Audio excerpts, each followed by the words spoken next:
এরা জাকাতখোর, এরা ফেতরাখোর। হ্যাঁ, এরা জাকাতখোর, এরা ফেতরাখোর। আচ্ছা, আগে আপনারা বলেন, জাকাতের বিধান কি আছে পৃথিবীতে? আরে বলেন, আসেনি? আচ্ছা, তো জাকাতটা তো কেউ খাবে নাকি? বলে না, জাকাত কেউ খাবে? তো কেউ দিবে, কেউ খাবে। এখন মাদ্রাসার ইতিম ছাত্ররা যদি খায় আর এর যদি বলেন জাকাতখোর, আচ্ছা ঠিক আছে, তো এরা এদেরকে দিলেন না, দিবেন কারে সেটা বলেন।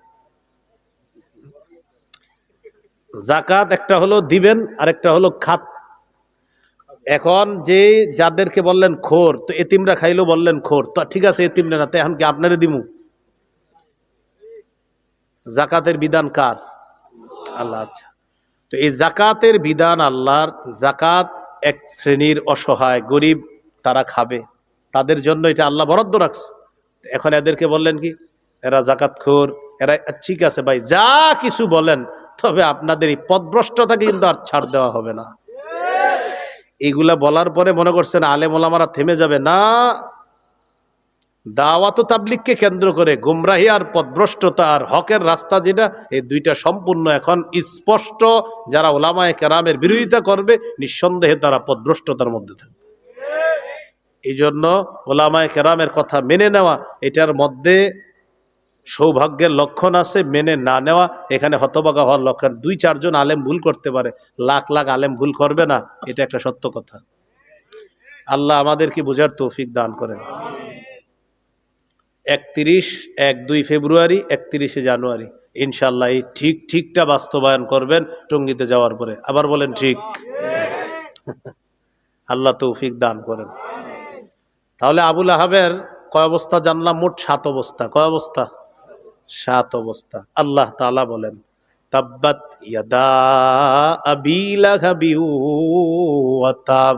আবুল আহাব ধ্বংস, ডাবল ধ্বংস। আল্লাহ তার ডাবল ধ্বংস বলছে। সে ধ্বংস, তার 2 হাত ধ্বংস, সেও ধ্বংস। উদ্দেশ্য ডাবল ধ্বংস। এই হলো 1 নম্বর আয়াত। 2 নম্বর আয়াতে যাই। মা আগনা আনহু মালুহু ওয়া মা কাসাব। আল্লাহ বলেন আবুল আহাবের সম্পদ, আবুল আহাবের সন্তান তার কোনো কাজে আসে নাই। আবুল আহাব 2টা জিনিস নিয়ে অহংকার করত। এক হলো তার পুত্র সন্তান, আরেক হলো তার সম্পদ। সবার সাথে খুব পাওয়ার দেখাইতো, আমার পুত্র আছে, আমার টাকা পয়সা আছে। মানে আরবের লোকেরা ছেলে হইলে খুব অহংকার করত। ছেলে হইলে কি করত? অহংকার। যেমন এখনো আপনার মেয়ে হইলে সবার চেহারা কালো হয়ে যায়। মেয়ে হইলে কি হয়ে যায়? চেহারা কালো হয়ে যায়। যাদের চেহারা কালো হয় তারা তো আর কোনো মায়ের পেট থেকে দুনিয়াতে আসে নাই, এই জন্য চেহারা কালো হয়ে যায়। আমরা এখানে যারা আছি, আমরা নারীর পেট থেকে আসছি না পুরুষের? তো মেয়ে হইলে চেহারাটা যে কালো করলেন, তো আপনি কোত্থেকে আসছেন? কষ্ট লাগে কখন অনেকের দাদির চেহারাও কালো হয়। আচ্ছা, দাদি পুরুষ না মহিলা? উনিও চেহারা কালো করে মেয়ে হইলে। 14 গোষ্ঠীর চেহারা কালো হয় মেয়ে হইলে। আর মেয়ে হইলে যে চেহারা কালো হয়, এটা কোরআনে সূরা নাহালের 58 নম্বর আয়াতে আছে। ওয়াইদা বুশিরা আহাদুহুম বিল উনসা যাল্লা ওয়াজহুহু মুসওয়াদ্দাও ওয়া হুয়া কাযীম। কয় কিছু মানুষ আছে, এদেরকে যখন কন্যা সন্তানের সুসংবাদ দেওয়া হয়, যাল্লা ওয়াজহুহু মুসওয়াদ্দা, আল্লাহ কি বলে দেখেন, চেহারাটা কালো হয়, ওয়া হুয়া কাযীম, আর কপালটা কুঁচকায়। থুর। বন্ধুদেরকে বইলা রাখছে, দেখ আমার সন্তান হবে, আল্লাহ তাআলা দিতে পারে। স্ত্রী হসপিটালে গেছে, তো বন্ধুরা ফোন দিছে সন্তান যেদিন হবে, কি ব্যাপার, মানে এতদিন বলছে আমার সন্তান হবে, সন্তান হওয়ার পরে আর খোঁজ নেয় না বন্ধুদের। তো বন্ধুরাই ফোন দিছে, ঘটনা কি? হ্যাঁ, তোকে ভাতিজি হয়েছে, ওই যে মেয়ে হয়েছে, এই জন্য আর খোঁজ দেয় না। কি ঘটনা কি? কোনো সুসংবাদ আছে? হ্যাঁ, তোকে ভাতিজি হয়েছে বলে দেয়, মানে উনি খুশি না এতে। আর আল্লাহ বলছেন কিছু মানুষ আছে এরকম, কন্যা সন্তান হইলে চেহারা কালো করে। অথচ হাদিসে রাসূল সাল্লাল্লাহু আলাইহি সাল্লাম বলেন, 1 কন্যা লালন পালন করবে, একটা জান্নাত। 2 কন্যা লালন পালন করবে, নবীজি বললেন আমি এবং সে এইভাবে জান্নাতে যাব। আর 3 কন্যা লালন পালন যে করবে, ওখানে নবী বলছেন ওয়াজাবাত লাহুল জান্নাহ আল বাত্তাতা, অবধারিতভাবে তার জন্য জান্নাত ওয়াজিব হয়ে যায়। না, চেহারা আরো কালো করেন। আবুল আহাবের অহংকার, আমার ছেলে আছে, আমার টাকা আছে।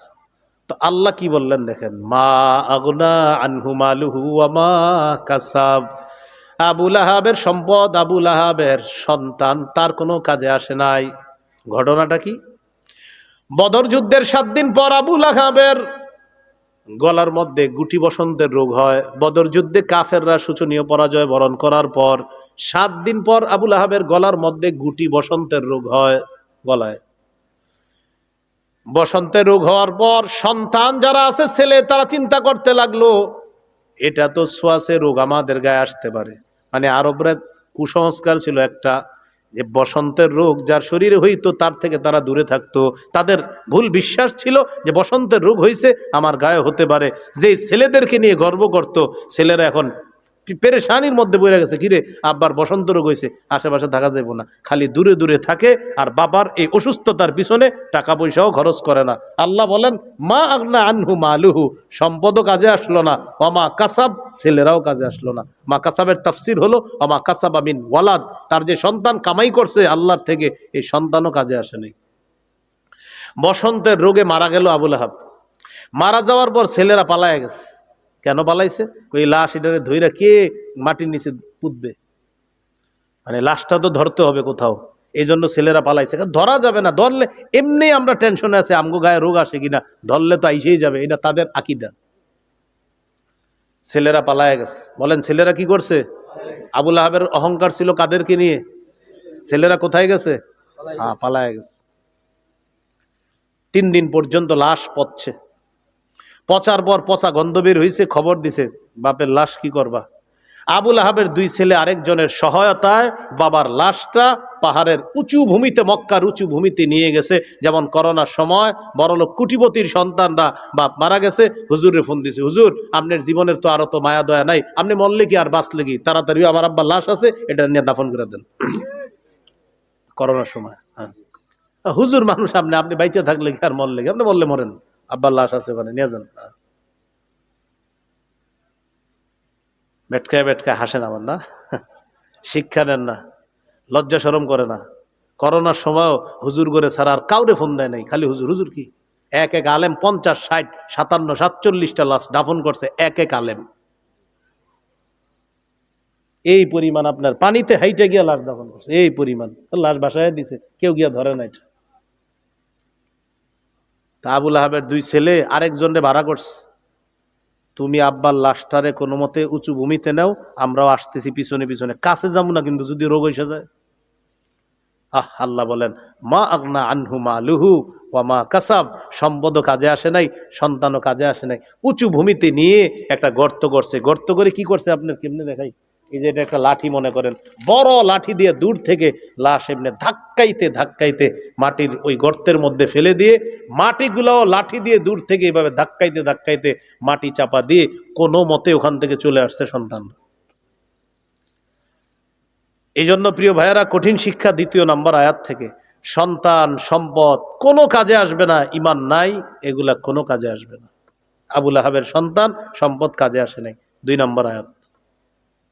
3 নম্বর, সায়াসলা নারান যাতা লাহাব।